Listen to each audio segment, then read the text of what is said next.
ये जो बाकी रहनुमा है, मुराद सईद साहब के अलावा कुछ तो चलें अभी गिरफ्तार नहीं हुए। हमाद अजहर हो गए, मियां असलम इकबाल हो गए। ये जो डॉक्टर यास्मीन राशिद साहिबा की बात हो रही है, महमूद रशीद साहब हैं, एजाज चौधरी हैं, आपकी पाकिस्तान तहरीक इंसाफ की खवातीन कारकुनान है, दीगर कारकुनान है।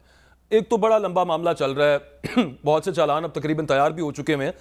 इनको कोई ऑप्शन ऐसी सहूलत मुयसर है इन लोगों को कि ये भी प्रेस कॉन्फ्रेंस करें और मुराद राज साहब की तरह ये स्कॉट फ्री घर चले जाएं? देखिए, ये बातें तो खैर हमें नहीं पता।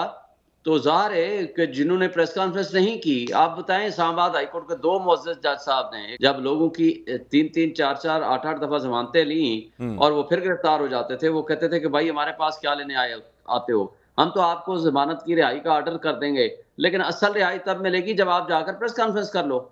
तो बात ये है कि अगर ये सिचुएशन है अदालतों में भी, और अदालतों को पता है, और ख़वातीन की जिस तरह ज़मानतें हुई हैं, हालांकि ख़वातीन का तो काबिल ज़मानत उनका राइट है कानून के मुताबिक भी और सुप्रीम कोर्ट की जजमेंट के मुताबिक भी, लेकिन इस सब कुछ के बावजूद दोबारा उनको कर लिया।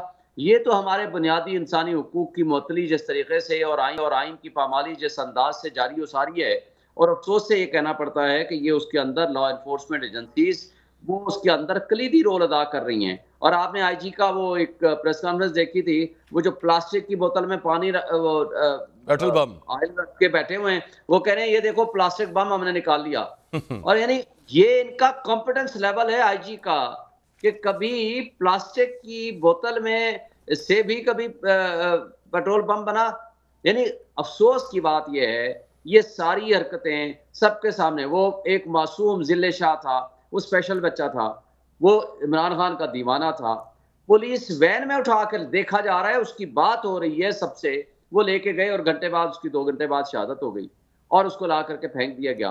पहले मर्डर का पर्चा होता है, वो भी इमरान खान के खिलाफ, और 3 दिन बाद मरियम नवाज साहबा कहती है नहीं नहीं इसको एक्सीडेंट बना देते हैं, परवेज रशीद से बात करते हुए, और फिर उसका नया पर्चा होता है, वो एक्सीडेंट का पर्चा होता है, और वो भी होता है इमरान खान के खिलाफ। ये तो इनकी हालत है कि कोई इनसे पूछे कि अगर ये आप इस तरीके से इदारों को चला रहे हैं, अल्लाह माफ़ करे, आज देखें ईद मिलादुन्नबी के दिन जो कुछ हो रहा है, हमारे हंगू में हुआ या मस्तूंग में हुआ, हमारे मुसलमान भाई शहीद हुए हैं, ये वो बताइएगा। कौन करेगा? बिल्कुल ठीक आप फरमा रहे हैं शुएब साहब। फारूक हबीब साहब भी गिरफ्तार हुए हैं, पता है अभी तक कहाँ पे हैं, क्या मामला है? जी सर, फरोख हबीब साहब और उनके रिश्तेदार और भाइयों को गिरफ्तार किया। तो जो उनके भाई और रिश्तेदार थे उनको आज गवादर पुलिस ने पेश कर दिया 2-3 दिन बाद, लेकिन फरोख हबीब साहब का आज एडमिट किया है जान अचकज़ई ने दान की रिपोर्ट के मुताबिक, लेकिन अभी तक किसी अदालत में पेश नहीं किया। लिहाजा अभी तक उनकी किडनैप और एब्डक्शन बाकी है। बहरहाल आप देखते हैं ये बड़ी देखिए ना, अजीब सी बात ये होती है कि पुलिस अगर ये खुद कन्फेस कर ले कि एक बंदा हमने अरेस्ट किया, 24 घंटे के अंदर उन्होंने पेश करना है in any court of law, वो नहीं किया तो फिर मतलब अपने खुद ही वो एतराफ़ जुर्म कर रहे हैं कि हम तौहीन अदालत भी कर रहे हैं, तौहीन कानून आइन भी कर रहे हैं। अकबर बाजवा साहब, यहाँ असल मसला क्या है? मसला हमारी अदालतों का है, बड़े अफसोस से कहना पड़ता है।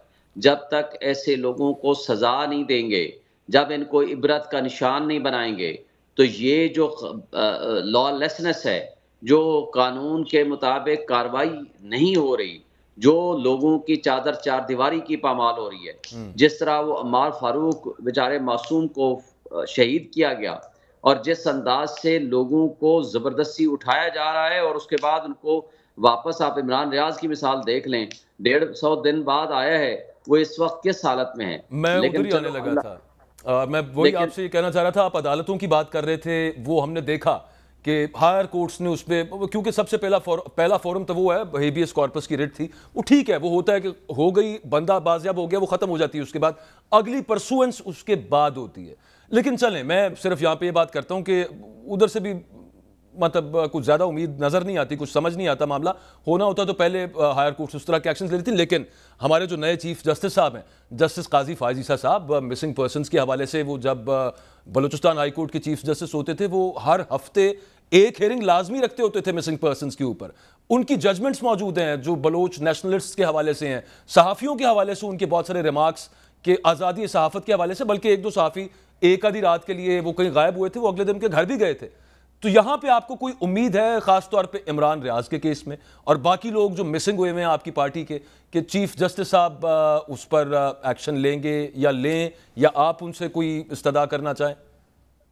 मेरा ख्याल है कि हम सोच रहे हैं कि इस पे पिटीशन फाइल करें बाकायदा और उनको कहें कि आप इस पे एक्शन लें, इसलिए कि देखें बुनियादी हुकूक किसी भी मुल्क का, किसी भी जगह का, किसी भी शहरी का ये बुनियादी हक होता है और वो बुनियादी इंसानी हुकूक से जिसको वायलेट कर दिया जाए और उसको उसका ये नहीं पता हो कि किस कानून के तहत उसको उठाया हुआ है और कहाँ पेश किया जाएगा, और वो रियासत के इदारों के ज़रिए अगर हो या किसी के भी ज़रिए हो, ये सबसे बड़ा जुर्म दुनिया का तस्वुर किया जाता है।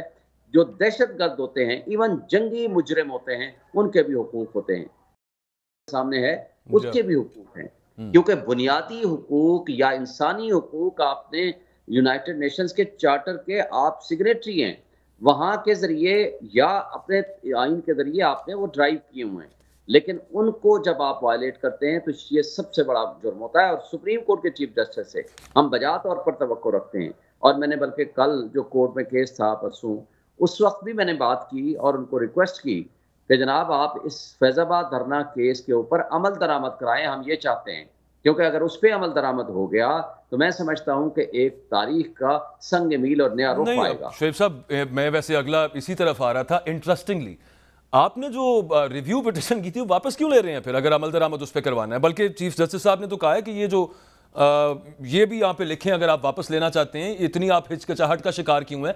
आईनी इदारों से भी उन्होंने पूछा, लेकिन उन्होंने सब पिटिशनर से पूछा है कि जो रिव्यू में जाना चाह रहे थे, और फिर उसके बाद वो वापस लेना चाह रहे हैं। उन्होंने कहा आप कहें कि ये कहीं से हुक्म आया था जिसकी वजह से हमने ये किया, ये क्या चल रहा है यहाँ पे? तो आप जरा एक्सप्लेन करें इसको, क्यों वापस लेना चाहती है तहरीक इंसाफ अपनी? देखें, बहुत अच्छी बात की उन्होंने। हम तो खैर उस जमाने में भी, मैं अपनी अगर जाती कैपेसिटी में बात करें तो हम इस जजमेंट को भी अप्रिशिएट किया था और हम समझते थे कि इसके ऊपर अमल दरामद होना चाहिए। बल्कि पिछले साल जो मैंने बतौर सदर Islamabad high court bar petition file की थी, इस जजमेंट का रेफरेंस दिया था कि इसके ऊपर अमल दरामद किया जाए। और जो 25 मई को दोबारा लगी थी और उसके ज़रिए जिस तरह हमारे कोई 500 के करीब लाहौर में सिर्फ वकील गिरफ्तार हुए, पूरे पाकिस्तान से गिरफ्तारियां थी, पंजाब में स्पेशली उनको हमने रिलीज कराया था। और जो पीटीआई के लोगों को उठाया गया था और जिस तरह लोगों के घरों में छापे मारे जा रहे थे, तो उसमें हमने रिलीफ दिलाया था सुप्रीम कोर्ट ऑफ पाकिस्तान से। लेकिन पीटीआई के इसमें, चूंकि मैं रिप्रेजेंट नहीं कर रहा था इस केस को, कल मैंने बात की अली जफर से, उससे पूछा है तो उसने कहा जी हम की एक रिपोर्ट थी जिसके अंदर ये लिखा हुआ था कि उलमा विंग ऑफ पीटीआई ने सपोर्ट की है तहरीक लब्बैक को अपने उस धरने में। तो कहते हैं कि हमने उस जजमेंट को नहीं चैलेंज किया, हमने उस portion of the report of the हद तक चैलेंज किया था, वो हम वापस लेते हैं। तो वो फॉर दैट वाज पर्पस। लेकिन ये तो मैं पीटीआई के हवाले से बात कर रहा हूँ, बाकी लोगों का इंतजार है। उन्होंने पूछा कि इलेक्शन कमीशन जितना बड़ा आईनी रहा है तो वो बताए सबसे पहले, उसको किसने कहा था ये पिटीशन डालो और किसने कहा है आज वापस ले लो? तो ऊपर से कौन है? अल्लाह मियाँ तो कह नहीं सकता आप लोगों को, उसके अलावा कौन है कि जिसके कहने पे आप ये करते थे और जिसके कहने पे आज वापस ले रहे हैं? तो ये बड़ी इंपॉर्टेंट बातें हैं। मेरा ख्याल है कि आज 2-3 चीजें बड़ी अहम है। नंबर 1 जो फोर्स डिसअपीयरेंस है, नंबर 2 जो लेवल प्लेइंग फील्ड है, हमें तो फील्ड ही नहीं दिया जा रहा, लेवल प्लेइंग फील्ड तो दूर की बात है। Number 3 election with in 90 days होना। नंबर 4 जो सिविलियंस का मिलिट्री ट्रायल होना। ये जो चीजें हैं और जिस अंदाज से डिस्क्रिमिनेट हो रहे हैं, आप देखें कल वो तो सर वो रूल्स एंड प्रोसीजर वाला जो मामला मैं कहूँगा थोड़ा सा जो फंसा हुआ है, वो जरा क्लियर हो जाए तो उसके बाद बाकी सारी चीजें भी अच्छी खासी क्लियर हो जाएंगी कि उसमें चीफ जस्टिस साहब स्टैंड क्या रखते हैं। अब देखें ना, कुछ चीजें टाइम बाउंड हैं। अब मसलन इलेक्शन 90 डेज का है, अब 1.5 महीना तो पहले ही गुजर गया।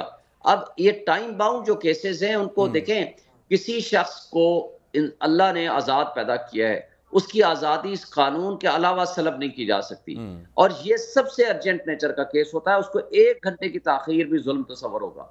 आज मैं कह रहा था ना, इमरान रियाज को आ गए, लेकिन उसके मुजरिमों तक जब तक नहीं पहुंचेंगे, उनको कैफर किरदार तक नहीं पहुंचाएंगे, तो कल दूसरा साफी मसला वहीं का वही रहेगा। अच्छा, जब शुएब साहब आप बात करते हैं फैजाबाद का धरने का जो फैसला था उस वक्त के सुओ मोटो का, उसमें जो सजेशंस थी, आप कह रहे हैं कि उन पे मिलनुआन अमल होना चाहिए, तो वो तो इंटेलिजेंस एजेंसीज, और उन इंटेलिजेंस एजेंसीज में उस वक्त जो प्राइम मोस्ट थी उनको हेड कर रहे थे जनरल फैज साहब, तो इसका मतलब है कि पीटीआई का इस वक्त ये मुतालबा है नवाज शरीफ साहब के साथ एक पेज के ऊपर कि जनरल फैज के खिलाफ भी एक्शन लिया जाए। इन अदर वर्ड्स, देखिए, पहली बात तो आपको बताऊं कि whosoever is involved, इसके दो हिस्से हैं। एक ये है कि जो वो अमल दरामद है, वो सिर्फ ये नहीं है कि उन किरदारों को आप सजा दे दें, और अगर कोई ट्रांसग्रेस करेगा उनको एक्शन लेना चाहिए। तो उस जमाने में तो जो कुछ हुआ वो बहुत कम था, जो कुछ आज हो रहा है, तो लिहाजा जुर्म जो वो जुर्म आज जो बिल्कुल रिपीट ठीक। हो रहा चले, है, मैंने तो इसको शेख रोकें। साहब एक ब्रेक लेनी है, मैंने ब्रेक से वापस आते हैं तो मामला जहां से शुरू किए थे वहीं से आगे बढ़ाएंगे। 9 मई के हवाले से हम बात कर रहे थे और 9 मई के हवाले से जो जेआईटी की रिपोर्ट आई, फिर उसके बाद एक गैलप का सर्वे आया हुआ है। अच्छा, वो सर्वे आया 9 मई में, वो ये सानहा हुआ और उसके बाद जून के अंदर ये सर्वे किया गया।